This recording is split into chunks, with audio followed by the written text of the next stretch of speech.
অনেকেই কাঁচকলার নাম শুনলেই নাক সিটকান, কিন্তু আজ যে রেসিপিটা দেখাবো একবার এভাবে বানিয়ে খেলে বারবার খেতে চাই। চলুন তাহলে রান্নাটা শুরু করা যাক। প্রথমে আমি দুটো কাঁচকলা আর একটা বড় সাইজের আলু নিয়েছি।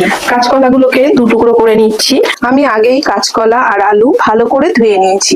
যেহেতু আলুটা বেশ বড় সাইজের, তাই আলুটাকে দু টুকরো করে নিলাম। আর একবার জলে ধুয়ে এবার আমি প্রেসার কুকারে দিয়ে পরিমাণ মতো জল দিলাম। হলুদ আর লবণ দিয়ে সেদ্ধ করব। এতে কাঁচকলা আর আলু দুটোই একসাথে সুন্দরভাবে সেদ্ধ হবে আর কাঁচকলার রং কালো হবে। আমি প্রেসার কুকারে দুটো সিটি দিয়ে নিলাম। দেখুন কাঁচকলা আর আলু দুটোই সুন্দরভাবে সেদ্ধ হয়ে গেছে। তবে একটি বিষয় অবশ্যই মনে রাখবেন, সেদ্ধ হওয়ার সঙ্গে সঙ্গেই প্রেসার কুকার থেকে বের করে নেবে। বেশিক্ষণ গরম জলের মধ্যে রাখলে কাঁচকলা আর আলু খুব বেশি নরম হয়ে যাবে, তখন কোপ্তা বানানোর সময় সুন্দর করে বলের আকার দেওয়া যাবে না। এবার একে একে সব মশলা দিয়েছি। আদা, লঙ্কা বাটা, ভাজা মশলার গুঁড়ো, গরম মশলার গুঁড়ো, পরিমাণ মতো লবণ, সামান্য চিনি আর একটু বেসন। বেসনটা দেওয়ার কারণ হলো এতে মিশ্রণটা ভালোভাবে বাইন্ড হবে। হলুদটা আমি প্রথমে দিতে ভুলে গেছিলাম, তাই এখন দিয়ে দিলাম। এবার সবকিছু খুব ভালো করে হাত দিয়ে মেখে নেব। তারপর হাতের তালুতে সামান্য তেল মাখিয়ে এই মিশ্রণটি থেকে অল্প অল্প করে গোল গোল বলের আকারে তৈরি করে নেব।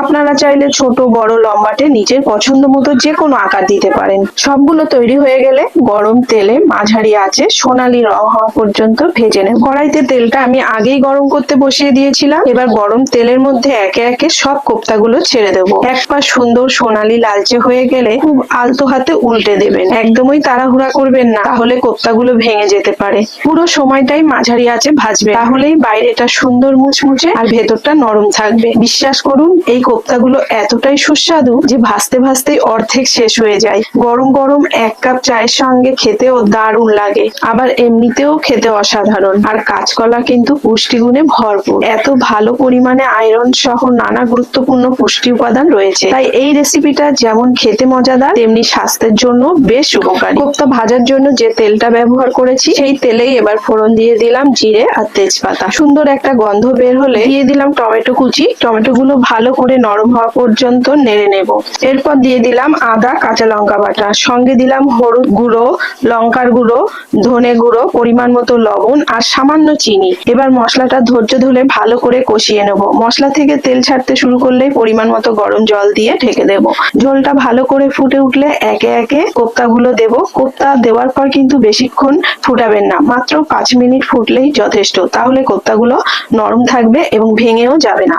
আপনারা যদি এইভাবে কাঁচকলার কোপ্তার তরকারি বানান, তাহলে যারা কাঁচকলা খেতে পছন্দ করেন না তারাও কিন্তু চেয়ে চেয়ে খাবে। ও হ্যাঁ, একটা কথা বলতে ভুলেই গিয়েছিলাম, এই যে ভাজা মশলার গুঁড়ো ব্যবহার করেছি সেটা বানিয়েছি শুকনো কড়াইতে জিরে, ধনে আর শুকনো লঙ্কা হালকা ভেজে। ব্যাস, এবার উপর থেকে সামান্য গরম মশলার গুঁড়ো আর 1 চামচ ঘি ছড়িয়ে দিলাম। গ্যাস বন্ধ করে দিলাম। দেখুন আমার গরম গরম কাঁচকলার কোপ্তা তরকারি একদম তৈরি। ভিডিওটা যদি আপনাদের ভালো লেগে থাকে তাহলে ফেসবুকে দেখলে অবশ্যই ফলো করে পাশে থাকবেন, আর ইউটিউবে দেখলে সাবস্ক্রাইব করে অল নোটিফিকেশন বেলটি অন করতে ভুলবেন না। নমস্কার।